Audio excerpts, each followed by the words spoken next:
Hey everyone, it's time for the next chapter of Goat in the Garden. We ended the last one that Mandy and her friend James had found Houdini, but he had eaten some rhododendron and he had green stuff oozing out of his nose and mouth, and they were afraid he was going to die. So here's the next chapter, chapter 4. And this is all we have for the picture. Just looks like a pot and then some things to maybe make soup or something. So let's see what happens. Who's there? A woman's voice said through a tinny sounding intercom. I can see you on surveillance camera, but I don't know who you are.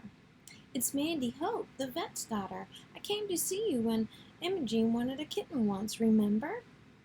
Mandy stood in the snow outside the locked gates. Ah, yes, Miss Parker Smith did remember. Just a moment. The gates swung open and Mandy raced up the driveway, arriving at the front door just as it opened. Oh, please, can I use your phone? She gasped. She was shivering with fear and cold. Come in, Miss Parker Smith said stiffly. She looked down at Mandy's wet boots, up at the snow melting rapidly on her jacket and blonde hair. Would you just stand there a moment? She dashed off and came back with a pile of newspaper, which she spread on the immaculate floor. Would you please step on there, please? Mandy did as she was told. Now, Mrs. Parker Smith put on her manicured hands on her hips. Little gold embroidered flowers sparkled on her mohair sweater. Pink lipstick outlined her worried mouth. What is it that you want? Mandy dripped on the newspaper. To use your phone. We've got a very sick goat outside. He's been poisoned. I need to call Animal Ark. It's very urgent. A goat? Miss Parker Smith said cautiously. She peered out of the window into the snow-covered garden. Not in the garden, I hope.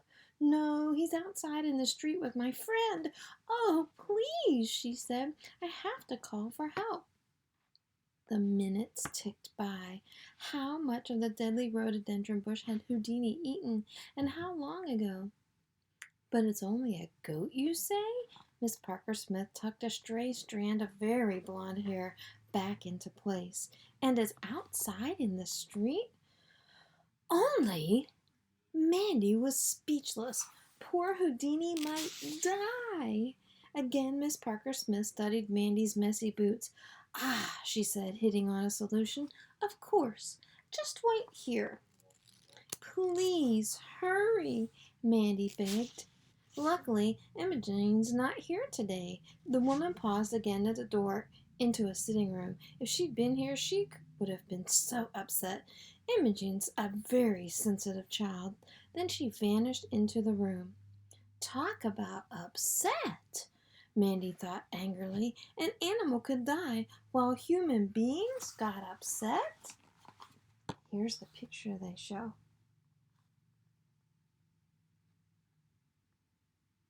You can see Mandy standing on the newspaper, and looks like in this picture she really does have a phone. You think Miss Parker Smith is going to get it for her? Let's see. But she was relieved when Miss Parker Smith came trotting back in her little gold slippers, carrying a cordless phone. Here, she held it at arm's length. Mandy grabbed it and punched in the numbers. The phone rang only twice before Jean Knox, the receptionist, answered. Jean, hello, it's Mandy. Is my mom on duty? Could I speak to her, please? Jean said yes right away. Then there was another short pause before Dr. Emily Hope came to the phone. Hello, Mom. We have an emergency. James and I are up near the beacon. Houdini's very sick. Lydia's goat. Can you come up and get us? We have to get him down to the clinic. It's urgent. Yes, we're just outside Beacon House. We'll wait there. Okay, Dr. Emily said. I'll be there in 5 minutes. Nothing else. The phone went dead. Mandy handed it back to Mrs. Parker Smith. She thanked her quickly. I have to go. James will need me to help. Thanks. She opened the door and stepped back outside. Sorry about the mess. And she fled down the driveway, scarf and jacket flapping in the wind. At least the snow had stopped. James stood huddled next to Houdini. The goat's weak bawling had grown fainter. He swayed from side to side while James struggled to keep him upright, and his head was low. "It's okay, my mom's on her way up," Mandy said. "Is his head down like that all the time?" "Yes, and his eyes are rolling. I hope she hurries up."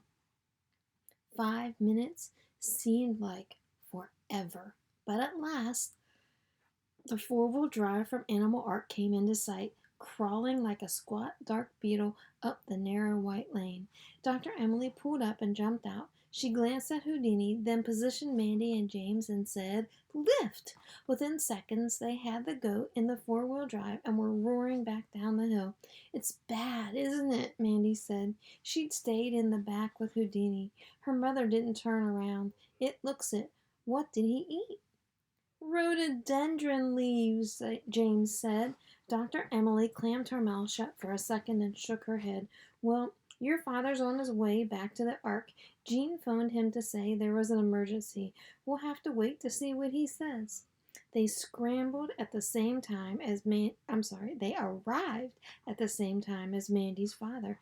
Everyone scrambled around the back of the vehicle to lift Houdini carefully onto the treatment room table. Simon, the nurse, came running out. Mandy and James held all the doors open. Now they would know what to do. Simon, her mom, and dad. In the white, hygienic space of the treatment room, they put Houdini on the table to examine him.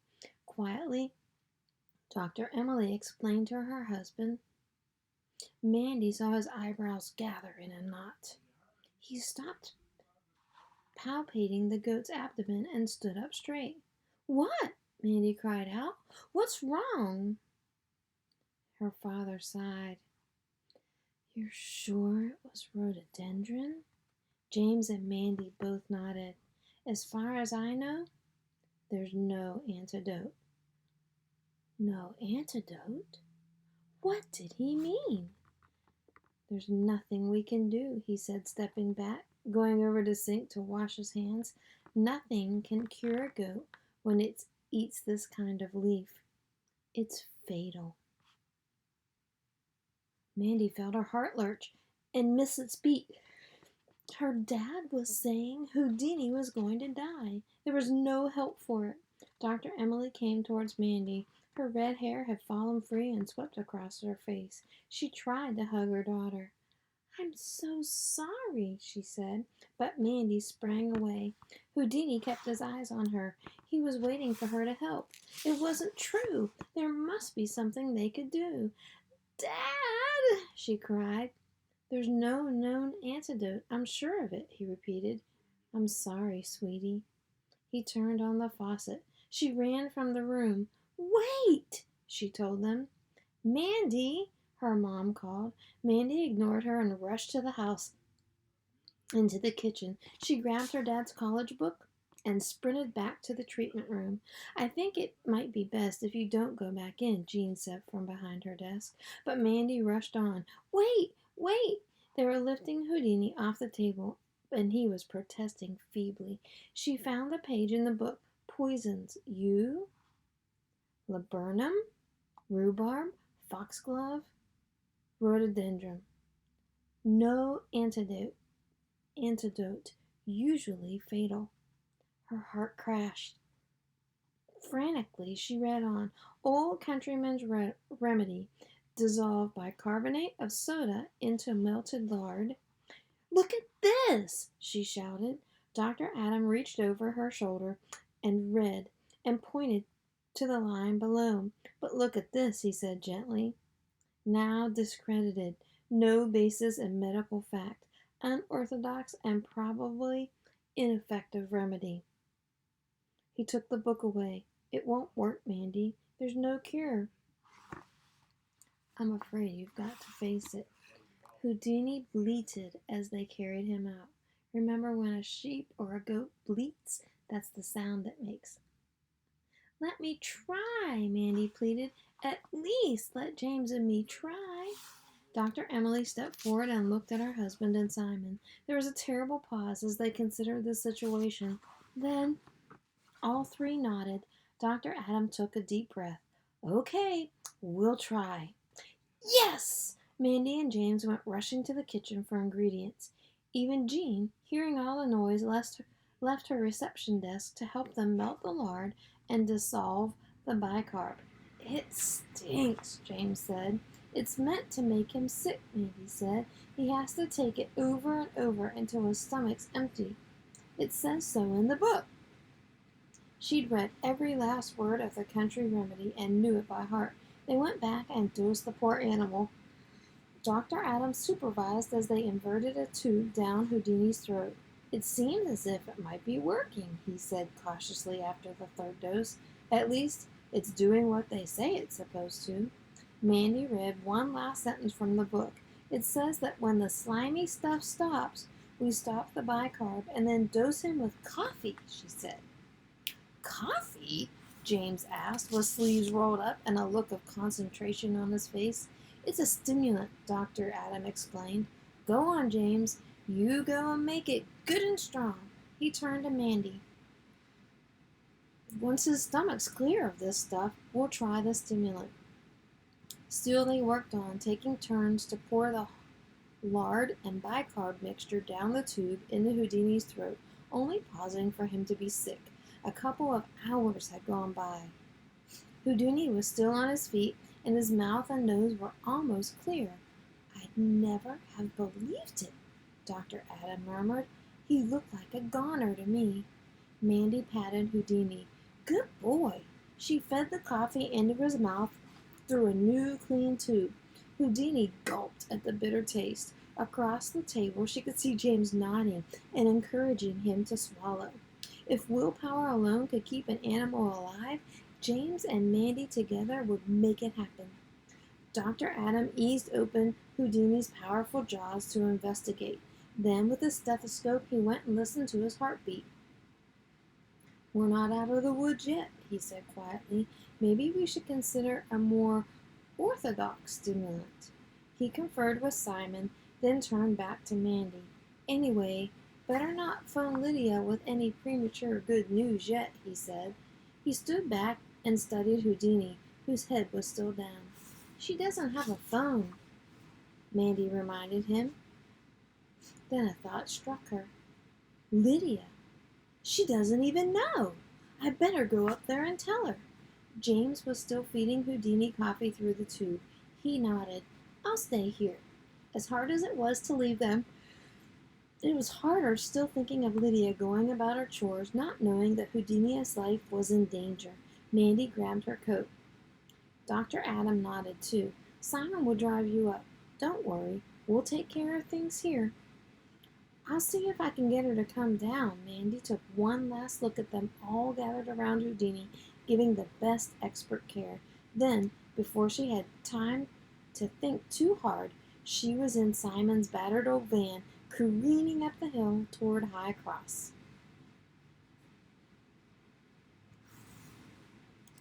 That's where we're going to stop today. Remember, Lydia doesn't like visitors. So do you think that Lydia is going to be very receptive to finding out that they're treating Houdini at the vet? She didn't like the idea of vets either. So we'll find out next time